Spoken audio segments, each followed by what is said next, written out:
Hi friends, this is IT cinema buzz அப்டேட்டில் அடுத்து பார்த்தீங்கன்னாக்கா சூப்பர்வான அப்டேட்ஸோடு வந்திருக்குங்க. உங்களுக்கு ஒரு வீடியோக்கான லிங்க்கை நம்மளுடைய டிஸ்கிரிப்ஷன் தந்துருக்கேன், மறக்காமல் பாருங்கள்.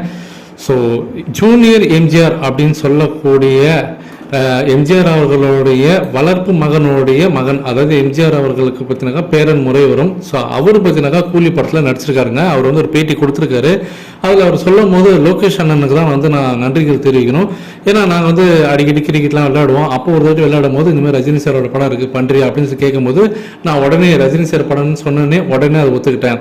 ஸோ நான் வந்து 150 kg இருந்தேன். நான் இந்த படத்துக்காக நான் வந்து ஃபுல்லாக வந்து வெயிட் லாஸ் பண்ணி இப்போ வந்து 75 கிலோக்கு நான் வந்திருக்கேன். பாதியாக நான் என்னோட எடையை குறைச்சிருக்கேன் ரஜினி சார் படத்துக்காக தான். ஸோ இப்போ நான் இந்த அளவுக்கு இழைச்சிட்டதுக்கு அப்புறமாட்டா நான் இப்போ முதல் முறையாக நான் இன்டர்வியூ கொடுக்குறேன் அப்படின்ற மாதிரி அவர் பேசியிருக்காரு. அடுத்து ரஜினி சாரை பற்றி பேசும்போது நான்லாம் சின்ன வயசுலேருந்து ரஜினி சார்கிட்ட வந்து நிறைய பேசியிருக்கேன். அப்போ வந்து நாங்கள் ஷூட்டிங் ஸ்பாட்டில் உட்காந்து பேசும்போது அவர் சொல்லியிருக்காரு, நான் அடிக்கடி உங்கள் வீட்டுக்கெல்லாம் வந்திருக்கேன்.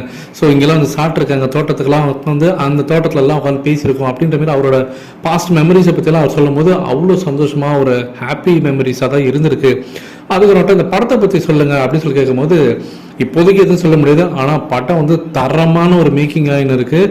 கண்டிப்பாக வந்து ஒரு மாஸ்டர் ஆஃப் சினிமாவை தான் இருக்க போகுது இந்த படம். ஸோ வேறு லெவலில் இருக்குது. ஒவ்வொரு சீனும் அந்த அவுட்புட்லாம் பார்த்தீங்கன்னாக்கா பார்த்து எடுத்துனுக்கார் லோகேஷ் கனகராஜ் அவர்கள். ஆனால் அவர் என்ன எடுக்கிறாரு ஏது எடுக்கிறாரு நமக்கு ஒன்றுமே புரியாது. ஆனால் நீங்கள் அவுட்புட்டை பார்த்தீங்கன்னாக்கா ஒவ்வொரு ஃப்ரேமும் தரமாக இருக்கும் அப்படின்ற மாதிரி அவர் பேசியிருக்க அந்த வீடியோ ஆன்லைன் சோஷியல் மீடியாவில் வைரலாக இருக்குங்க.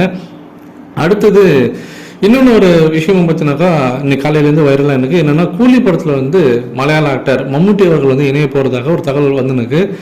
இது வந்து பார்த்தீங்கன்னாக்கா உண்மையாலுமே இந்த படத்தில் வந்து கூலி படத்தில் ரஜினி சாரோட பேர் வந்து தேவா, அது நம்ம எல்லாருக்கும் தெரியும். ஆனால் உண்மையான தேவா தளபதி படத்தில் ரஜினி சாரோட தோழனாக வரக்கூடிய அவருடைய நண்பர் மம்முட்டி அவர்கள் பார்த்தீங்கன்னா அவருடைய பேர் தேவாவாக இருக்கும் தளபதி படத்தில்.